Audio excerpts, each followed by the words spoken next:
Gazette du Togo, une vision sur l'actualité togolaise et sur le monde. Audi Actu, vous y êtes et nous y sommes. Alors, ce matin, notre invité, il nous vient du Front des architectes de la République. C'est lui le secrétaire général, Pasteur Johannes Bavon. Pasteur, bonjour. Bonjour, Joachim. Bonjour à toutes et à tous. Et comment allez-vous? Très bien, merci. Alors, vous suivez bien sûr tout ce qui se passe dans le pays. Le PNP a prévu manifester samedi, mais la marche a été réprimée avec un mort, des blessés, des arrestations. Alors la question, est-ce qu'on ne pouvait pas éviter tout cela? Qui devrait éviter? Est-ce que le gouvernement ou le PNP même? Je ne sais pas la question, quoi. Oui, est-ce qu'on ne pouvait pas faire économie de ce mort et de ces blessés et de ces arrestations, encore une fois, dans le pays? Ouais, c'est-à-dire que je voudrais comprendre qui devrait empêcher cela d'arriver, parce que le PNP est parfaitement dans son rôle de citoyen et de parti politique qui est en plein droit de faire pression sur un gouvernement afin que ce gouvernement fasse ce que ce gouvernement a promis faire. Le PNP est un parti politique de citoyens en parfait droit d'agir sur la scène politique selon son agenda et selon son idéologie. Donc le PNP a un droit d'agir. Maintenant, aujourd'hui, il reste à savoir si est-ce que le gouvernement qui a réprimé ne pouvait pas empêcher qu'il y ait encore des morts, des bastonnades et des emprisonnements. Bon, c'est une question difficile à répondre dans la mesure où le gouvernement vous dira que il est dans son rôle de l'ordre public et qu'il faut empêcher le désordre général. Donc c'est un peu difficile à répondre comme question, mais on pourrait empêcher lorsqu'il n'y avait pas, s'il n'y avait pas cette situation entre les deux. Dès lors qu'il y a une sorte de malentendu, d'incompréhension ou de quiproquo entre le PNP et le pouvoir, est-ce que forcément cela doit être enchaîné ou bien avoir pour conséquence mort d'homme? Non, nous avons vu tout récemment en Algérie des gens qui ont fait des protestations, l'armée, la police, qui ont été déployés dans les rues, mais qui en réalité n'ont pas fait usage de force. Cela veut dire que techniquement c'est bien possible ce que vous vous dites. Ce n'est pas de l'utopie et ce n'est pas un rêve, mais c'est une réalité qui se présente tous les jours. Bon, mais ce qu'il y a, c'est que lorsque des gens ont des prérogatives de pouvoir public, ça s'utilise chacun selon son entendement et selon les circonstances. Bon, dans le cas du samedi, est-ce qu'on va dire que les militants du PNP étaient en train de faire des actes de vandalisme ou des actes de violence? Est-ce qu'il y a eu des brûlures? Il est dit quand même qu'il défiait l'autorité, que la manifestation était interdite à Bafilo, mais un groupe de militants du PNP venus de Soudou voulait manifester à Bafilo, raison pour laquelle il y a eu, selon le ministre, il y a une bousculade et le jeune serait mort, mais les témoins sur place, jeunes, disent quand même que c'était de la bastonnade qui a entraîné la mort de ce jeune. C'est déplorable qu'une personne perde la vue et la vie, excusez-moi, une personne perde la vie dans des circonstances banales comme celle-là. Parce que vous pouvez pas imaginer là où nous sommes aujourd'hui que quelqu'un se réveille un vendredi et qui se dit citoyen d'un pays et qu'il ait l'intention d'aller manifester son opinion et qu'il termine comme ça. Honnêtement, c'est scandaleux et c'est profondément blessant. Oui, même si on défie l'autorité ou peut-être on brave l'interdit, est-ce que on peut le gérer autrement? Il y a cette possibilité? La situation est encore compliquée à ce niveau et je vais vous expliquer pourquoi. Lorsque le peuple veut faire une révolution populaire, cela a une autre connotation. Cela demande d'autres mécanismes de fonctionnement. Est-ce que c'est un soulèvement populaire que le PNP a organisé? Il faut se poser la question. est-ce que nous sommes dans une révolution populaire ou bien nous sommes dans une marche simple de protestation? Parce qu'il faut que ces choses soient bien définies. Si nous sommes réellement dans une révolution populaire, d'ailleurs, comme le dit tout à l'heure le motif ou l'objectif du PNP dans les manifestations, disant que c'est pour empêcher le 4e mandat du président actuel. Et exiger la mise en œuvre au complet de la feuille de route de la CEDEAO. Tout à fait. Donc, cela veut dire que ça, c'est une révolution qu'on est en train de demander. Obligatoirement. Et si c'est une révolution, moi je déplore le fait que si nous sommes en révolution, qu'on aille demander une autorisation à l'autorité, ok, que nous sommes en train de contester ou bien que nous ne estimons pas de légitime. Au même moment, nous demandons permission à cette même autorité. Il y a quiproquo dans les démarches. Mais si c'est simple marche de protestation comme le font des groupes d'activisme, d'autres partis politiques, alors là c'est déplorable qu'il y ait excès ou bien usage excessif de la force contre une telle circonstance. Vous voyez, c'est cela que nous déplorons. Donc je voudrais ici dire que si nos dirigeants politiques veulent que le peuple se soulève pour agir dans la rue, pour quelque chose, il est obligatoire que cela soit bien défini. Il faut que cela soit bien défini. Si nous voulons renverser le pouvoir parce que c'est un pouvoir illégitime, on est d'accord là-dessus, on sort et on fait ce que cela demande dans les méthodes de révolution populaire. Et si c'est une protestation pour se faire entendre et pour que les gens comprennent pourquoi ceci est fait et qu'on veut que ça change, etc., il faut prendre le temps de bien expliquer ces choses aux gens afin que les personnes qui sortent ne soient pas victimes de cet usage excessif de la force comme nous sommes en train de le voir. Oui, mais ici, il faut reconnaître quand même que le PNP a dit quelque chose, là je cite son communiqué, il paraît superfétatoire que le gouvernement togolais prétexte de l'insuffisance d'effectifs pour encadrer les manifestations et au même moment déploie un arsenal de forces de l'ordre et l'armée pour réprimer les mêmes manifestations. Sinon, le gouvernement avait motivé l'interdiction dans les 7 autres villes. Sinon, sur les 10, c'est 3 seulement qui ont été autorisés. Et on a motivé cela par absence ou insuffisance d'effectifs au niveau des forces de l'ordre. Là, cela veut dire que le gouvernement est dans la même logique que le PNP, que la manifestation n'est pas une révolution populaire. Ce n'est pas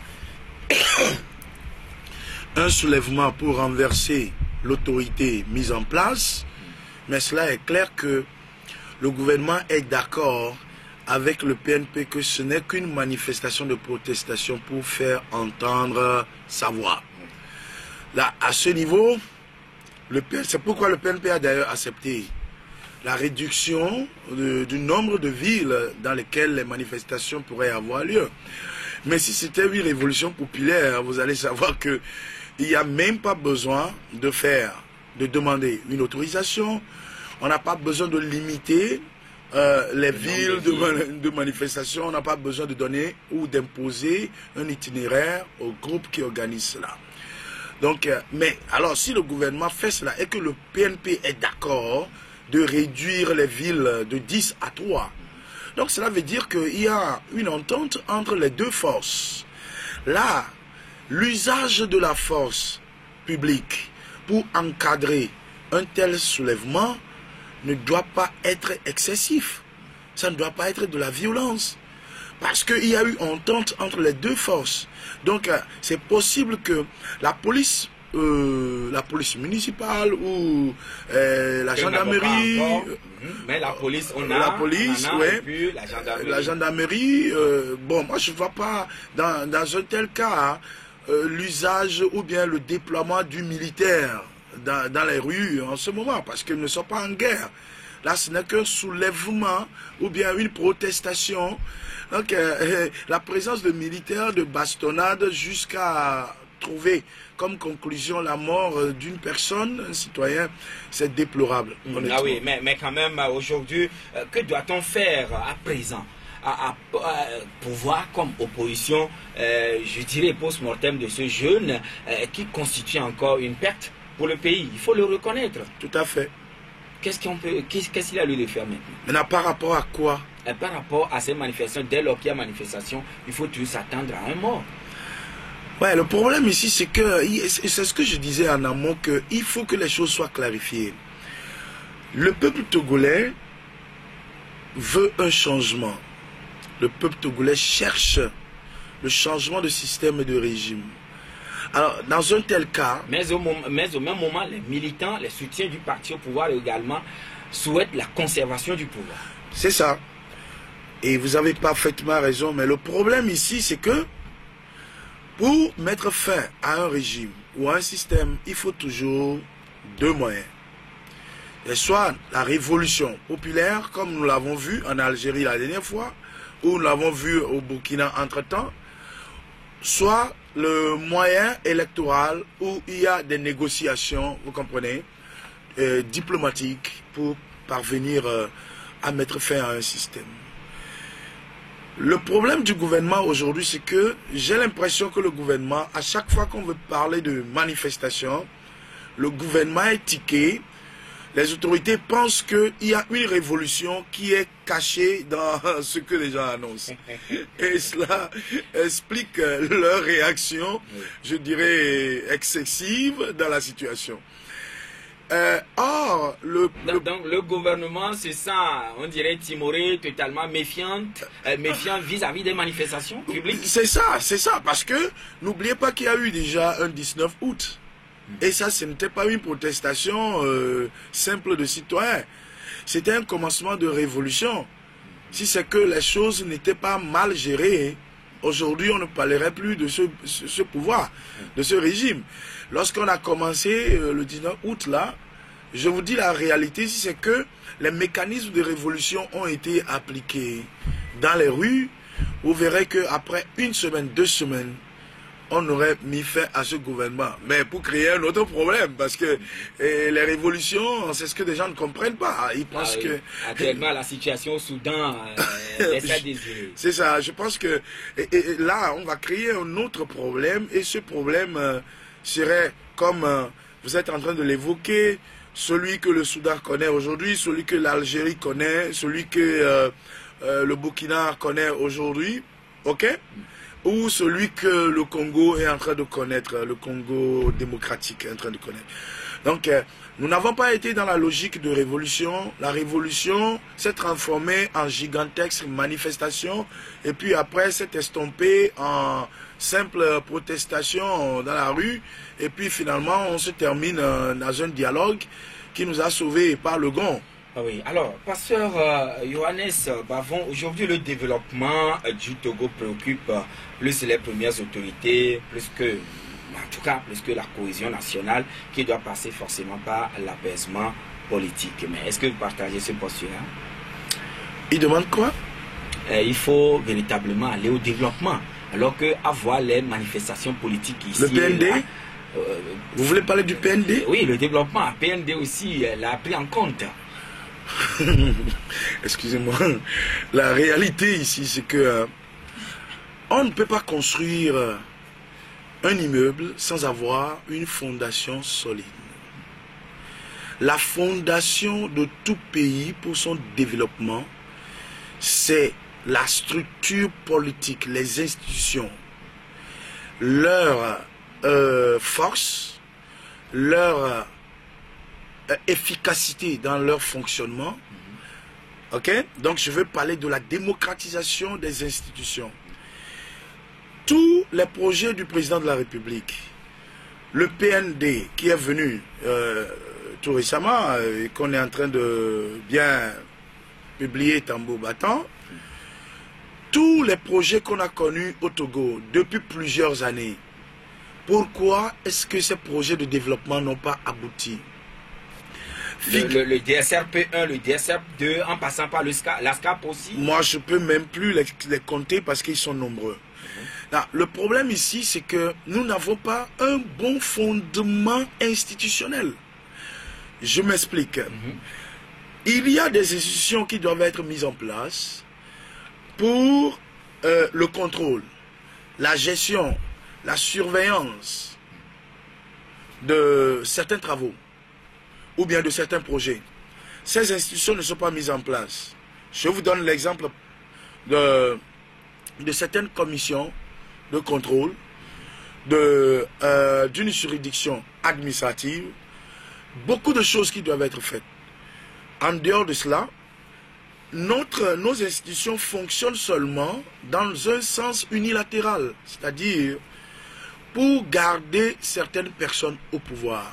C'est ça le danger. Mais et comment se fait-il qu'au niveau de Doing Business et bien d'autres institutions, le FMI, etc., on applaudit toujours les performances qu'enregistre le Togo? Vous savez ce qu'on appelle la politique?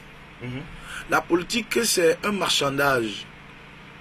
Même la diplomatie est un marchandage. En politique, on ne loue pas quelqu'un parce qu'on a forcément eu des résultats tels que escomptés. On loue les efforts de la personne si celui qui est le louangeur est dans le marchandage et lui, le service qu'il doit rendre, c'est de louer. Non mais écoutez, bon, c'est des choses qu'on ne doit pas dire, mais je dois vous expliquer cela. Ce n'est pas parce qu'une institution se lève, parce qu'elle est une institution internationale, et commence par louer un gouvernement quelque part, que forcément ce gouvernement est démocratique et que ce gouvernement fonctionne dans le bon sens. Même le MCC, le Millennium Challenge Corporation des États-Unis, c'est le contribuable américain qu'on envoie au Togo. Je vous remercie, Joachim. La vérité, c'est que si nos projets se développent tels que certaines institutions internationales sont en train de louer cela, où est-ce que ça se trouve? Regardez résultats probants sur le terrain. Mais justement, regardez le panier du ménager. Regardez nos routes. Regardez notre statut d'industrialisation. Regardez nos statuts d'entrepreneuriat. Regardez nos statuts d'éducation. Regardez tout ce qui se passe dans le pays aujourd'hui.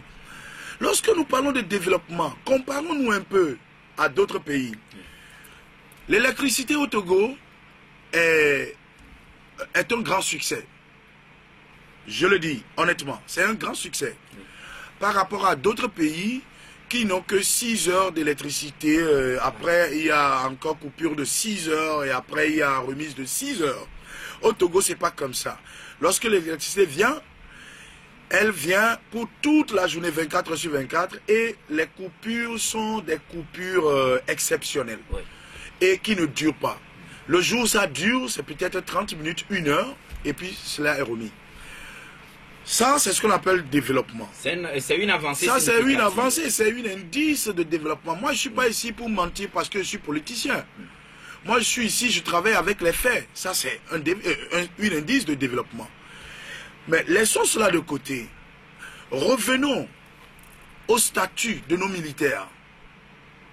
Hein? De nos corps habillés. Les corps habillés. Les corps habillés. Mais on ne parle pas de la situation des corps habillés en politique, parce que moi je ne sais pas pourquoi. Mais c'est la grande muette.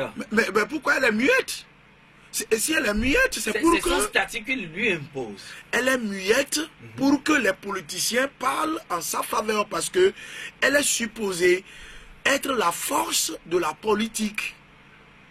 Elle est supposée être la force de la politique, parce que l'État, c'est le militaire d'abord. Le pouvoir, c'est le militaire d'abord. Or, le militaire ne règne pas. Le militaire a la force, a le pouvoir, mais ne règne pas. Elle est sous le contrôle de la force. C'est ce qu'on appelle l'armée républicaine. Mais maintenant, une telle armée, elle est muette, elle ne s'ingère pas dans la politique, mais c'est la politique qui doit défendre ses intérêts. Mais lorsque vous voyez la situation de nos militaires aujourd'hui, ils ne disent rien, ils ne peuvent pas dire parce qu'ils ne sont pas politisés. Mais à l'intérieur de l'armée, ce n'est pas une chose facile. Il y a certaines personnes qui n'arrivent pas à manger 2 fois ou 3 fois dans la journée.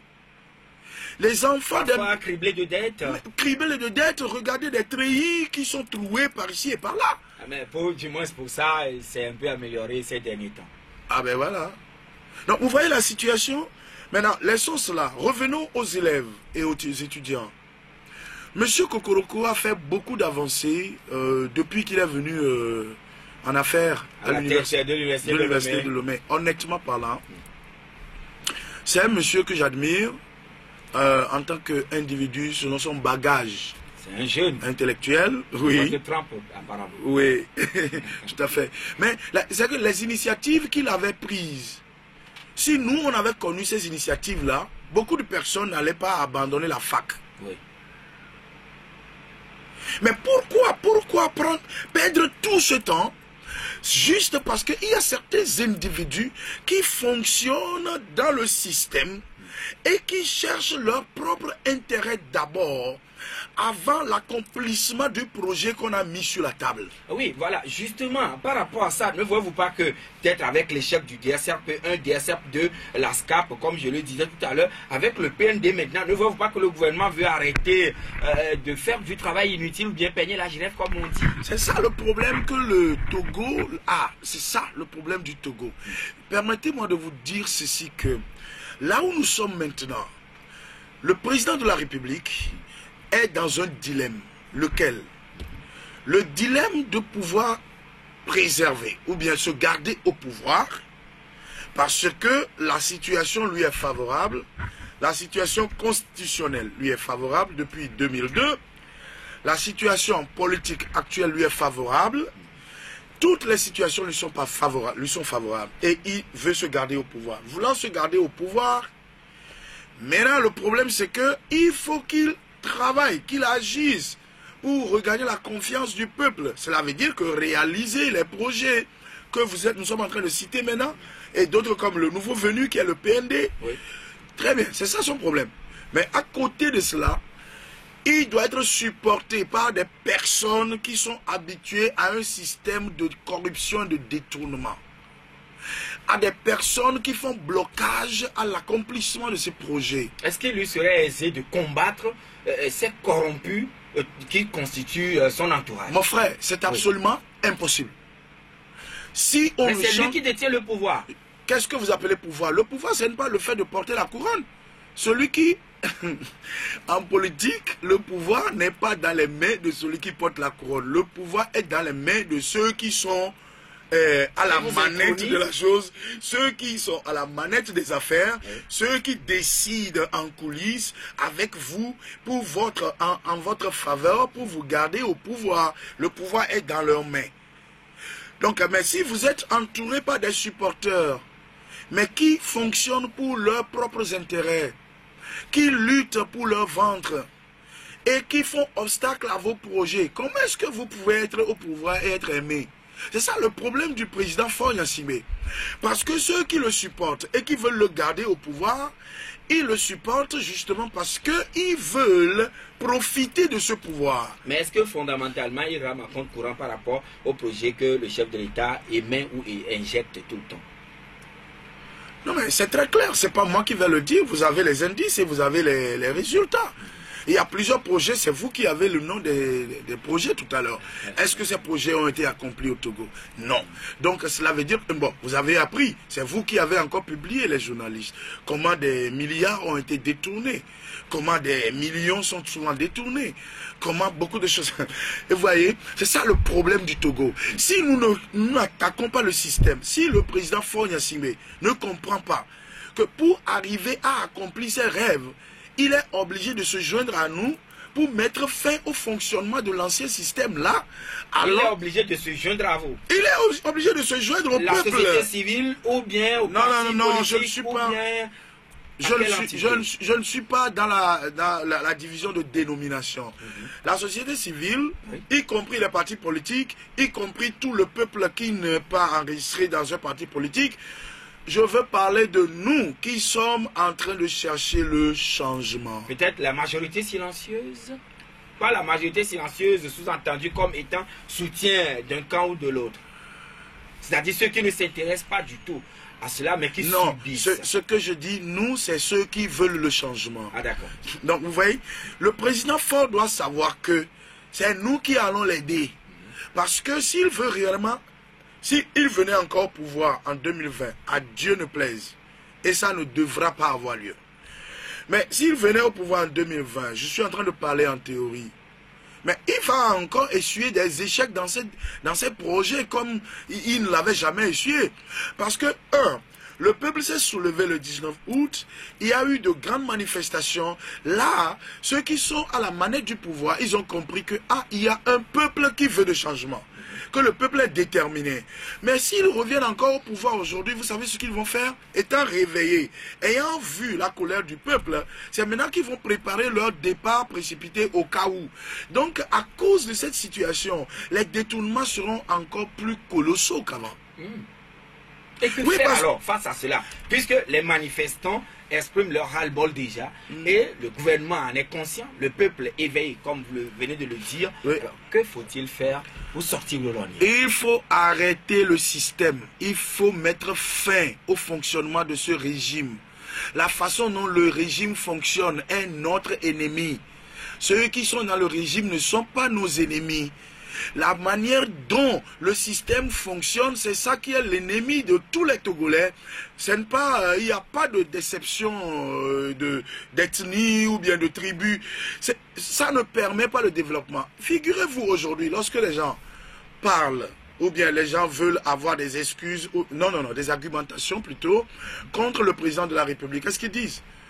Ils disent, mais vous qui êtes du Nord, vous qui êtes des Kabyles, vous dites que vous êtes du Nord, et que vous soutenez ce pouvoir, montrez-nous ce que ce pouvoir a pu faire dans votre localité. Est-ce qu'ils ont raison ou pas? Oui, ils ont raison. Mais qu'est-ce qui a empêché ça? C'est le fonctionnement du système qui a empêché au premier président du Nord de ne pas pouvoir le faire et à son fils actuel de ne pas pouvoir le faire. Et ce serait absolument absurde qu'on protège toujours cette chose qui nous fait tant mal. Là, le système doit être réformé ou carrément abandonné. C'est ce que nous appelons les réformes. Il faut qu'on passe par les réformes constitutionnelles. Les réformes constitutionnelles veulent dire le test fondamental qui gouverne nos institutions doit être démocratique. La dévolution du pouvoir doit être démocratique. Ça doit permettre que des gens se changent au pouvoir au fil des mandats. De l'alternance. Très bien. Temps, oui. En dehors de cela, nos organes institutionnels, leur fonctionnement, comment ils doivent fonctionner, tout cela, des gens les ont déjà fait. C'est pourquoi la CEDEAO nous a même donné une feuille de route avec une proposition de son expert Alim Fall, le Sénégalais, qu'on aille dans un certain sens, parce que nous ne sommes pas les premiers à chercher à avoir des tests démocratique. Oui, mais là, l'État va brandir son caractère souverain. Donc, cela veut dire que l'État ne veut pas mettre fin à ce système. Alors, l'État qui se veut se développer doit mettre fin au système de corruption, au système de l'intérêt personnel, au système des guerres intestines. Et la seule chose qui sauve le système ou l'État, c'est les tests qui sont mis en place. Comment maintenant la Constitution doit programmer le fonctionnement de nos institutions? Et tout cela doit être pensé par des projets de loi, par des études de ces projets de loi, par des votes, et pour que nous puissions commencer quelque chose de sérieux. Moi, je me dis, même si le président Faure se dit qu'il va se présenter en 2020, qu'il se présente afin de laisser voir ce que Dieu veut pour le pays. C'est-à-dire quoi? Qu'il se présente et qu'il permette des élections transparentes. Que le jeu soit libre. Que le jeu soit libre, équitable, et comme ça, il aura la preuve pour lui-même si Dieu veut encore le garder au pouvoir ou si Dieu ne le veut pas. Mais si ils organisent les choses d'une certaine manière à se garder par force au pouvoir, je vous dis la vérité qu'ils sont en train de protéger la lèpre qui les ronge. Oui, c'est vrai, vous l'avez si bien dit tout à l'heure que le peuple veut l'alternance, même les partis politiques aussi émettent ce vœu de pouvoir découvrir ou voir, observer dans notre pays l'alternance. Mais pourquoi ça glande toujours? Pourquoi ça traîne? En fait, le problème est un peu plus psychologique, dans la mesure où ceux-là qui sont au pouvoir pensent que le fait de demander l'alternance signifie nous livrer au vindicte populaire, à la chasse aux sorcières, à la vengeance du peuple pour les erreurs commises pendant nos exercices du pouvoir. Et c'est ce que les gens pensent, ceux qui sont au pouvoir. Ils ont parfaitement raison de penser cela. Pourquoi? Parce que quand nous avons commencé par réagir contre ce pouvoir, nous avons toujours brandi des langages de vengeance, des langages de chasse aux sorcières, à cause de la douleur que le régime nous avait donnée. Alors, quand nous nous sommes levés, quiconque parle du langage de la douceur est estimé vendu. Oui. On pense qu'il est en train de rouler pour ceux qui sont au pouvoir. Donc finalement, alternance veut signifier pour ceux qui sont au pouvoir la vengeance de l'opposition ou du peuple contre nous. Maintenant, pour le peuple également, l'alternance veut signifier le rasage de ceux qui sont au pouvoir, éponger tout ce qui est là-bas, oui. Et on verra après. C'est le même problème que l'Algérie est en train d'avoir maintenant. Oui. L'Algérie a fait démissionner Bouteflika.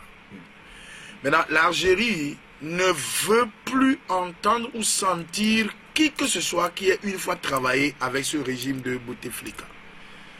Pourquoi? Parce que pour les Algériens, l'alternance signifie la fin absolue de tout ce qu'on a connu comme régime Bouteflika.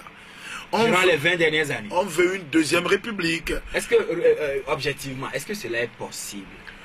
Oui, c'est possible, mais c'est difficile parce que ceux qui viendront, c'est difficile. Je vais vous expliquer. Le premier point, c'est difficile parce que quand les gens viennent au pouvoir, mais il va falloir quand même comprendre certaines choses des manières du pouvoir. C'est pourquoi certaines personnes, quand ils viennent au pouvoir, la première chose qu'ils font, c'est qu'ils gardent le chef de cabinet du président de la République précédent, pour qu'il puisse le guider un peu dans certaines choses.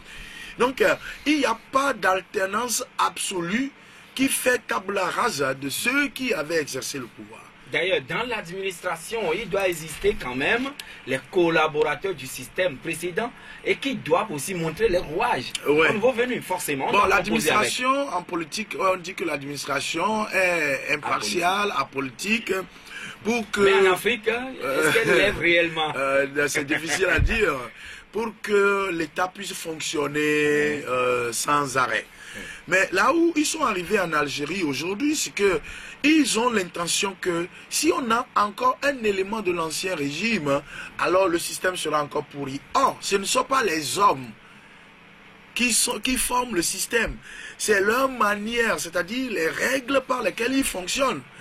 Donc, c'est pourquoi une bonne alternance est toujours fondée sur le fonctionnement des tests. Il faut mettre des tests en place. C'est en cela que je relevais tout à l'heure que la révolution est un peu dangereuse aussi parce que quand des gens viennent sans test, une révolution permet seulement la disparition de ceux qui sont au pouvoir et l'avènement de nouvelles têtes. Mais quand ces têtes viennent, figurez-vous qu'il n'y a pas de test prédisposé à la démocratie. Donc on peut encore vivre une autre situation. C'est pourquoi l'Algérie a peur de la prise... Non, le Soudan a peur de la prise de pouvoir par l'armée pendant 2 ans.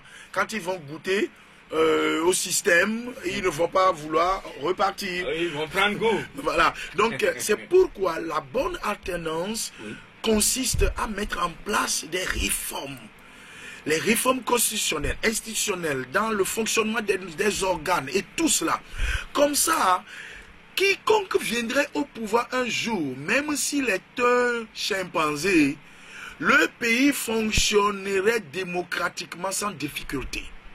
Là, on n'aura plus une alternance qui sera fondée sur notre confiance en une personne. Voilà. Mais ce sera fondé sur la confiance d'un soubassement solide qui est les tests. Institution forte. Institution forte. Et non des hommes forts. Et non des hommes forts, voilà. Donc là où nous sommes, l'alternance au Togo que nous cherchons, c'est une alternance qui doit tenir en compte des réformes. Si le gouvernement ne fait pas des réformes, cela veut dire que le gouvernement entend l'alternance autrement, comme une vengeance contre lui. Le régime pense que cette alternance, elle sera une punition contre lui, mais le régime commet l'erreur de protéger le système qui nous détruit. Parce que c'est un système. Non, je vais conclure en disant ceci. Le problème de ce gouvernement, je vous dis qu'il n'y a pas une seule personne dans ce gouvernement aujourd'hui qui ait pour objectif de détruire le Togo. La psychologie d'un être humain ne fonctionne pas comme ça. Il n'y a personne dans ce gouvernement. Il n'y a personne ni dans l'UNIR, ni dans le RPT, ni dans quoi que ce soit, qui est juste pour rêve. Comment nous allons détruire le Togo, ça n'existe pas. Maintenant, l'être humain ne pense pas de la sorte. De la sorte. Ça ne fonctionne pas comme ça. Maintenant, je vais vous dire leur problème. Le système dans lequel ils fonctionnent est un système qui les détruit et nous détruit également. Comme un drogué qui prend de la drogue, qui le détruit. Il n'aime pas la destruction de ce que la drogue lui fait, mais parce qu'il est habitué. On appelle cela les câbles de l'habitude. Et ils n'en sont pas conscients? Mais ils savent que cela les détruit, mais comment s'en débarrasser? C'est ça le problème. Et qui peut les aider? Celui qui va les aider, c'est nous, le peuple, qui les appelons à des réformes.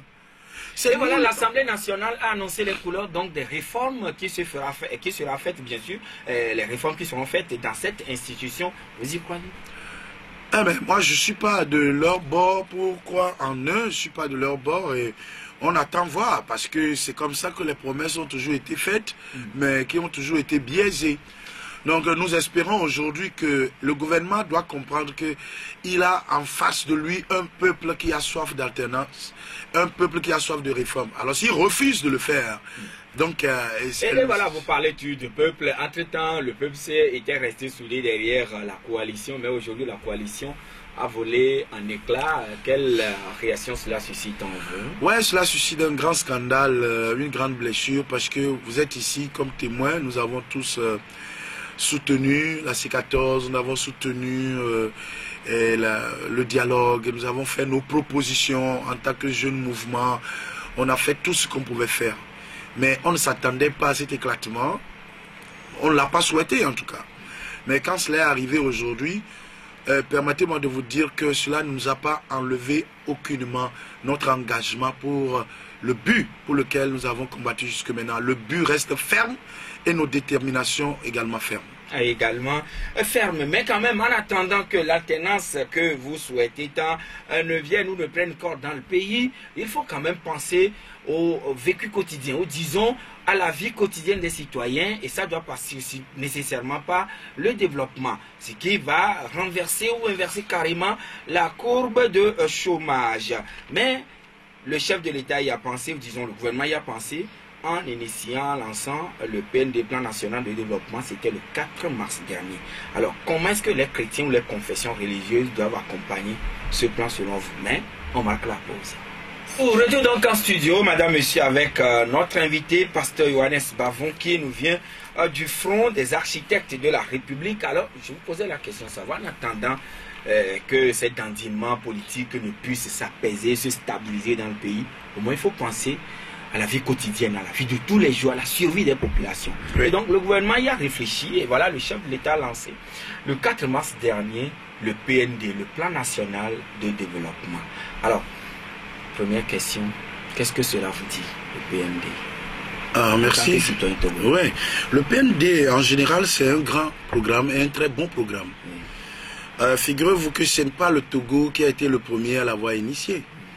Il y a le PND au niveau du Sénégal qui a démarré depuis l'année, il y a de cela 2 ans. D'autres pays, c'est le même PND que le Burkina. Le Rwanda est chef dedans. Donc le PND permet dans plusieurs secteurs le développement. Au niveau de l'investissement, au niveau de l'industrialisation, au niveau de l'emploi, et de la transformation agricole et tout. Donc vous allez voir que le PND est un programme qui permet une grande émergence et un essor d'un pays. C'est pourquoi les investisseurs qui viennent dans ce pays-là sont non seulement des gens qui détiennent de l'argent, mais c'est des gens qui ont la technicité. Oui. Le pouvoir technique pour faire la chose. Donc peut-être, moi je veux croire que dans notre PND, il est déjà programmé aussi ce que nous appelons le transfert de compétences, de technologie. Et là, en cela, nous pouvons que louer un tel programme. Si quelqu'un vous dit que ce n'est pas un bon programme, c'est un menteur. En tout cas, dans son axe 1, si vous permettez, mettre en place un hub logistique d'excellence et le développement d'un centre d'affaires de premier ordre dans la sous-région. Tout à fait. Et c'est pourquoi je vous dis, si quelqu'un vous dit que ce programme n'est pas bon, c'est un menteur. Permettez-moi de vous dire, le PND tel qu'il est géré maintenant, à son début au Togo, en quoi est-ce que ce PND est national? Puisque le PND est présenté au peuple comme un trophée de l'UNI. Vous voyez dans les campagnes... Ou bien plutôt du gouvernement. Non, attendez. Dans les campagnes de sensibilisation sur le PND, pourquoi est-ce que des gens portent des t-shirts de UNIR et pourquoi? Bon, peut-être si on pourrait dire des cas isolés. Non, mais c'est pas question de cas isolés. Attendez. Lorsque vous voulez que ce soit un programme national de développement, il y a beaucoup de couches qui militent pour le développement dans le pays. On parlera de... Il y a d'autres partis politiques. Il y a d'autres mouvements qui fonctionnent. Mais puisqu'ils sont en train de fonctionner, qui s'opposent au régime, donc on ne les a pas inclus dans ce travail. Donc parce que le gouvernement veut faire du PND au même moment que c'est un programme national de développement, mais une baguette magique à agiter dans tout le pays pour préparer les gens aux élections. Parce que lorsque les gens croient, ils arrivent à croire que il y a quelque chose de très grand qui nous attend. Le PND leur donne un appétit d'espérance en un avenir. Mais maintenant, qui est le porteur de cette espérance?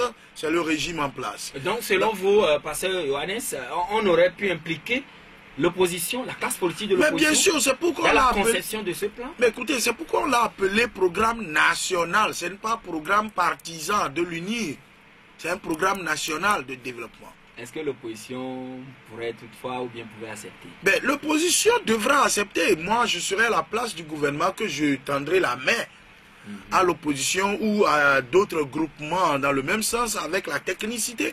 Je vais ayant la technicité, la compétence dans le domaine, je vais leur tendre la main. S'ils ne répondent pas, moi je vais leur faire chantage de n'avoir pas répondu pour un programme national de développement. Pour le développement du pays, on vous a fait appel, vous avez refusé, on vous fait chantage. Et on ne sait pas quel citoyen vous êtes et vous ne voulez pas le développement du pays. Mais voici que je ne crois pas que le gouvernement l'ait fait, parce que s'il l'a fait, l'opposition, on l'aurait su. Oui. Donc, oui, mais qu'en est-il? Quid donc des organisations de la société civile? Non, mais non, même c'est des choses qui devraient être faites, c'est des gens qui devraient être appelés. Même les organisations, les mouvements qui sont critiques vis-à-vis du pouvoir en place? Mais c'est pourquoi on dit que c'est un truc national. Nous faisons trop les choses partisanes. C'est une chose nationale. Il faut faire appel à tous les éléments compétents. Même le villageois qui est agriculteur, il faudrait lui expliquer et lui aussi le fait inclure parce que son domaine, son secteur est inclus dans ce programme. Et on doit recueillir de ces personnes-là leurs difficultés, ce qu'ils travaillent, ce qu'ils veulent et ce qui est maintenant de la technologie avancée et comment. Et tout cela, ce n'est pas une question d'un parti avec ses militants. Mais voilà, quand même, à l'échelle nationale, nous remarquons des militants du parti au pouvoir, tout comme des militants de l'opposition, qui sont fondamentalement agricoles, ou bien des militants qui sont des paysans. Vous le dites si bien. Et on dit, au niveau de l'axe 2, développer des pôles de transformation agricole, manufacturier et d'industrie extractive. Et maintenant, au niveau de la troisième stratégie, ou disons du troisième axe, consolider le développement social et renforcer les mécanismes d'inclusion. Alors, même si l'opposition ou les organisations de la société civile, entre-temps, avaient été exclues ou n'avaient pas été associées, fortement impliquées, ça veut dire qu'ils doivent de facto marquer une indifférence vis-à-vis du déroulé donc, de ce PND. Bon, est-ce que l'opposition est en train de marquer une indifférence par rapport à cela? Je pense que l'opposition est en train de déplorer la façon dont le PND est utilisé par le gouvernement. Parce que le gouvernement l'utilise comme un moyen de pré-campagne. Voilà. Un moyen de pré-campagne. Oui, justement, par rapport au PND Tour, nous avons posé la question quand même au milieu un peu plus introduit, proche donc de cette affaire-là. Et nous leur avons posé la question, mais pourquoi beaucoup d'argent à dilapidé ou bien dépensé pour un PND Tour? Voici la réponse. On ne fait pas PND Tour pour faire de la campagne, mais plutôt pour aider les populations à comprendre en langue nationale le bien fondé de la chose. C'est pourquoi ils ne tiennent pas des discours en français. Le cas de Tchévi, par exemple, le Premier ministre s'est exprimé en évé la dernière fois, et puis le MC, tout le monde, c'était en langue nationale, ou bien disons en dialecte, en langue locale. Fais-moi de rire un coup. La réalité, c'est que si nous voulons sensibiliser la population locale sur le PND, est-ce que c'est des titans de publicité qu'on devrait faire?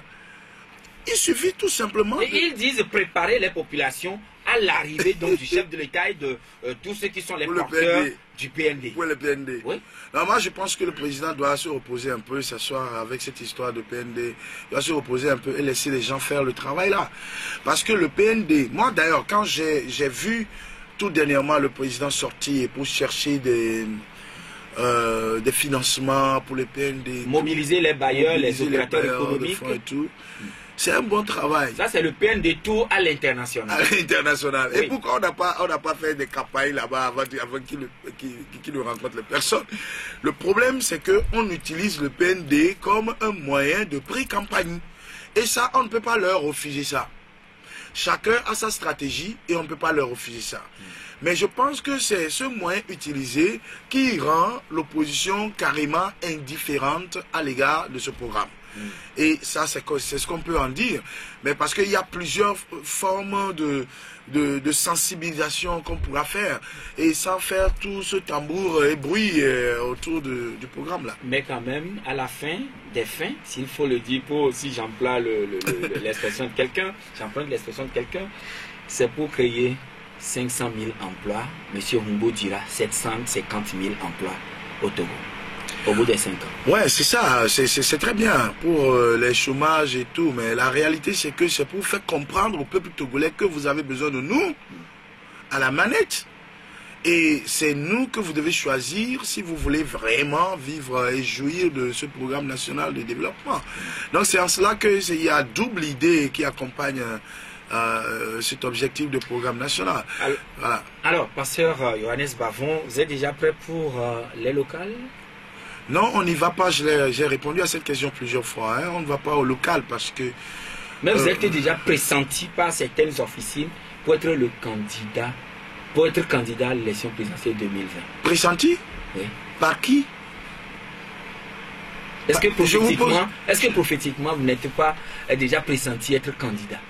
Non, moi je fais les choses d'une manière différente.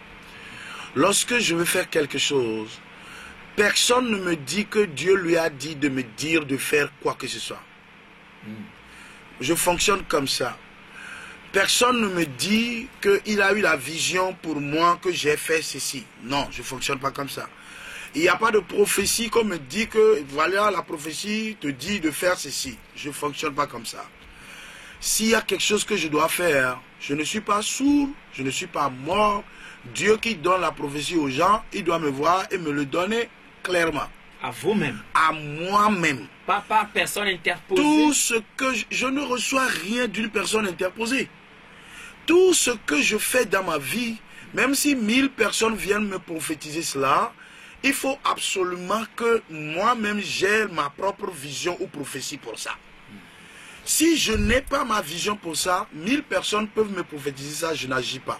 Donc, en la matière, dans la question que vous me posez, si des gens ils pressentissent déjà que je serai candidat ou quelque chose, à cette question je réponds. Le jour où moi-même j'aurai ma vision, ma propre prophétie pour cela, je serai candidat. Mais tant que Dieu ne me l'a pas dit, je ne serai pas candidat. Même si j'ai des milliards à côté. Et qu'est-ce que cela vous dira si peut-être à l'annonce de l'élection présidentielle, on voit Jean-Pierre Fabre, M. Tchipi Achada, Maître Agboibo, Professeur Gogué, Mme Adjamagbo, tous candidats? Les personnes que vous venez d'évoquer, ils ont rendu la situation électorale difficile au peuple. Vous voulez que je vous donne la réponse? La réponse est que M. Jean-Pierre Fabre, il n'a rien fait de mal. Mais leur propre division dans cette coalition nous amène à comprendre que le peuple étant déçu en eux, l'un d'entre eux s'élève aujourd'hui, puisqu'ils sont divisés, l'électorat que nous avons vu dans la rue en train de se soulever et de manifester, cet électorat n'ira pas tous entièrement vers Jean-Pierre Fabre pour le voter. De la même manière pour Tchipi, de la même manière pour Maître Agboibo. Donc, ils ont rendu la situation difficile pour le peuple. Ils auraient pu rester soudés et unis, et l'électorat restera uni. Mais aujourd'hui, étant divisé et chacun se défendant dans sa dénomination politique, il est difficile maintenant pour le peuple tout entier, tel que nous nous connaissons le 19 août, de soutenir une personne. Donc, ce grand électorat est effrité, divisé selon les dénominations politiques. Et ça, là, cela nous amène à une situation d'abstinence grave, d'abstention plutôt grave, aux élections, parce que tous ceux qui sont fâchés contre cette coalition, ceux qui ont été déçus contre cette coalition, je vous dis la vérité, si rien n'est fait rapidement, ces personnes vont croiser les bras, resteront à la maison et diront, nous ne participerons plus à cette Une multitude de candidatures de la part de l'opposition entraînerait de facto une abstention forte. Très forte, je vous dis, parce que 22, 21, 80, 99. Je suis désolé. Voilà, Pelé est reparti. 92, 02, 80, 63, 22, 21, 80 et 99. Nous prenons le premier auditeur qui est en ligne avec nous déjà. Allô? Monsieur Gado? Oui, nous vous écoutons.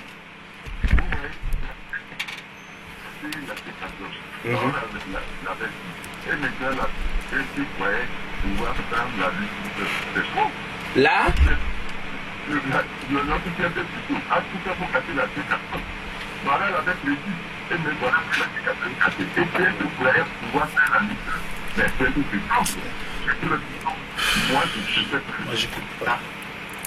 d'accord. Le PNP se trompe puisqu'il croyait avoir donc la paternité de la lutte. On va vous répondre dans un instant. Abdoulaye. Bonjour, monsieur. Oui, bonjour. Donc, le PND peut réussir donc la corruption, on interdit la corruption, il n'y a pas la corruption, le PND peut réussir. Tant qu'il y a la corruption là, c'est-à-dire l'impunité, c'est ce que je veux dire, l'impunité, tant qu'il y a l'impunité là, le PND là, ça serait plus difficile. Impunité par rapport à la corruption, c'est ça? Oui. Non, je parle d'impunité. De manière globale. Oui, de manière globale, l'impunité quoi. Non, et de deux, lorsqu'une minorité bouffe les richesses de ce pays, le PND, ça serait un peu difficile. Parce que tout le peuple n'a pas le même esprit. Le même esprit. Tant que les autres bouffent et les autres sont dans. C'est vraiment c'est un peu difficile. Donc, il faut que l'impunité là, ça disparaisse. Et que nous allons nous unir et le PND pourra bien décoller. Alors, nous l'avons bien noté, notre invité vous donnera son élément d'appréciation tout à l'heure. Pelé, bonjour. Bonjour. Oui, nous vous écoutons. Oui, d'abord, le PND, je pense que c'est un nouveau parti politique de temps, il y a plusieurs fois en donner le PND.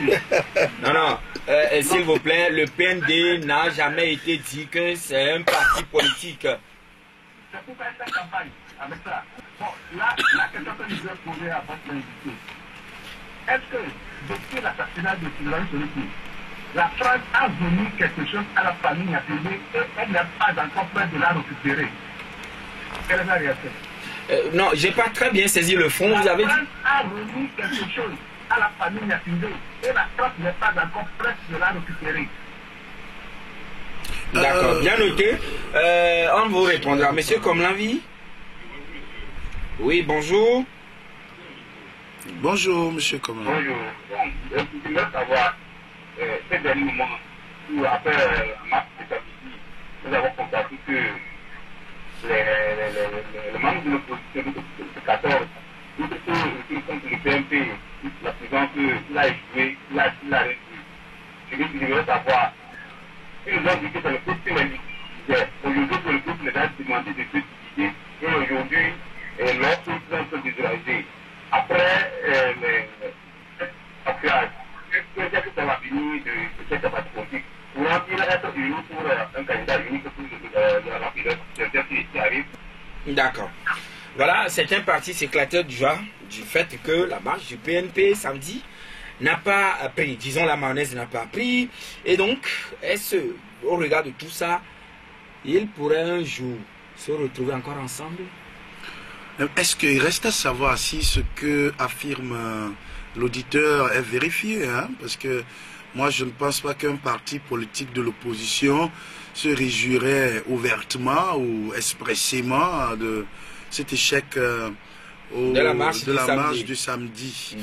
Bon, donc il est difficile à moi de répondre à cette question. Bon, maintenant, reste à savoir si ils peuvent se rejoindre à l'avenir pour les élections et avoir un candidat unique. Ce sera une chose difficile. Ce sera une chose difficile. C'est pas impossible, mais ce sera difficile. Politiquement, ça peut être possible. C'est encore possible, mais ce sera difficile dans la mesure où les facteurs qui les ont amenés à cette division sont des facteurs non négligeables. Et normalement, moi j'avais d'ailleurs reproché au PNP d'organiser cette manifestation en solo? Non seulement en solo, mais sans avoir traité le problème de la division entre eux d'abord. Parce que c'est comme envoyer un peuple qui est blessé à la guerre encore sur le champ de bataille. Donc, mais s'ils ont pu le faire comme ça, c'était comme un défi qui se lance les uns les autres. Donc c'est la raison pour laquelle se joindre sera difficile. Mais nous avons une solution à cela. C'est le problème de leadership qui les oppose, qui les divise. Vous avez parfaitement raison. Mais je viens encore dire ici que tout n'est pas encore fini pour nous. Nous cherchons notre alternance. C'est pourquoi les sociétés, les organisations de la société civile, nous rassemblons pour supporter aujourd'hui des candidats impartiaux. Supporter ou suppléer? Non, ce n'est pas question de suppléer, de suppléer ou de substituer quelqu'un à quelqu'un d'autre. C'est une question d'avoir le profil du candidat idéal qu'on pourra supporter, qu'on pourra soutenir. Parce que vous avez posé la question tout à l'heure concernant M. Jean-Pierre Fabre, Mme Adjamagbaou et ça comme étant candidat. Et je vous ai relevé le problème que cela pourra susciter dans leurs conditions de division actuelles. Donc, idéalement, ce qu'il faudra faire, il sera question aujourd'hui de trouver un candidat, je ne dirais pas neutre, mais impartial, des candidats impartiaux, qui ne portent pas l'étiquette ni d'un parti ou d'un autre parti. Membre de la C14 peut-être? Mais pourquoi pas, mais qui devra avancer sans porter forcément l'étiquette de son parti politique. Ou peut-être un messie qui viendra de la Brosse. Non, arrêtez le mot là, ça me pique les oreilles quand on parle de messie. Parce que tout le monde, vous êtes mon sauveur, je suis votre sauveur. Tous les Togolais ont un noyau de héros en eux. Donc il n'y a personne qui soit spécial, qui viendrait spécialement avec un destin spectaculaire pour faire quelque chose. Nous avons juste besoin d'avoir foi en nous-mêmes et d'agir avec détermination. Donc je vous dis que la solution à ce problème, c'est une question maintenant d'avoir des candidats qui seront impartiaux, qui ne porteront pas des étiquettes de partis politiques et qui ne vont pas faire entrer le peuple dans leur division. Et voilà. Et là, ça nous garantira... Pelé vous posait la question de savoir, est-ce que depuis l'assassinat de Sylvanus Olympio, la famille Gnassingbé a été gratifiée de quelque chose de la part de la France, que la France n'a toujours pas encore repris? Au temps de Sylvanus Olympio, je n'étais pas né. Voilà. Au temps où la famille Gnassingbé venait au pouvoir, je n'étais pas né. Et donc, on passe à la question suivante. On passe à la question suivante. Abdoulaye dit, tant qu'il y aura l'impunité dans le pays, le PND peinera à réussir. Oui, M. Abdoulaye a parfaitement raison. Parce que quand on parle d'impunité à l'égard de certaines violations des règles. Et notamment la violation de la règle, de la transparence et de la non-corruption. Donc, or, nous l'avons déjà dit en amont de cette émission qu'il y a des personnes qui sont dans le système et qui fonctionnent d'une certaine manière et en sont habituées comme des des drogués qui sont habitués à leur addiction. Donc aujourd'hui, ces personnes ne peuvent pas non plus être rayées de ce système par le président de la République parce que ce sont eux qui constituent des piliers qui soutiennent son pouvoir. C'est la raison pour laquelle nous luttons pour qu'il y ait des réformes, les tests et les fonctionnements pour changer ce système permettant le succès des programmes comme le PND. Ah oui, malheureusement, le PNP veut être le leader de toute la classe politique de l'opposition, mais pour Gado, le parti se trompe. Est-ce que le PNP a dit ça? Est-ce que le PNP a dit qu'il veut être la tête de la manifestation ou bien de la lutte? Bon, reconnaissons les faits, hein, que Maître Tikpi Atadam, par son travail et son appel à manifester, donc déjà dans les faits, il prenait une position de tête dans la lutte que nous avons connue jusque maintenant. Ce n'est plus question maintenant d'aller chercher qui est la tête, qui n'est pas la tête. Mais est-ce qu'il n'est pas temps qu'il revienne au pays, étant donné qu'il fait des appels aux gens de sortir, parfois certains trouvent la mort, pourquoi ne pas revenir au pays? Un leader qui n'est pas là, le berger n'est pas là, imaginez un peu le comportement des troupeaux parfois. Oui, absolument, son absence fait du tort à la lutte et fait du tort à son parti, puisqu'il fait appel aux gens de sortir et nous avons déploré des morts. Malheureusement, des gens trouvent la mort. Et alors que le leader lui-même n'est pas là, c'est déplorable. Moi, je souhaite que, quelle que soit la situation, qu'il empêche de rentrer, que cette condition soit réglée. Merci. Nous sommes à la fin de l'émission. Merci, pasteur Yohannes. C'est moi qui vous remercie beaucoup. Et voilà, c'est fini. Comme c'est lundi, madame, monsieur, c'est un début de semaine. Alors, essayez de prendre beaucoup plus soin de vous-même durant toute la semaine et suivre votre qui-vive. N'hésitez pas quand même à saisir aussi les opportunités qui s'offrent à vous sans pour autant vous minimiser parce que vous valez beaucoup plus que ce que les gens vous disent. Alors, Parisien Kokou, merci pour la réalisation et la mise en onde de cette émission. Merci à toute l'équipe qui nous a aidé à vous la présenter. Merci à tous ceux qui nous ont accompagnés ici également. Si je fais allusion à mon ami Idelphonse Apaki et voilà, toute son équipe. Et très bonne journée à toutes et à tous. La Gazette du Togo, une vision sur l'actualité togolaise et sur le monde. Rejoignez-nous sur le www.lagazettedutogo.com ou sur nos comptes Facebook, Twitter et YouTube. Pour tout contact, écrivez à contact@lagazettedutogo.com ou appelez le 92 80 88 53. La Gazette du Togo, c'est l'information en continu.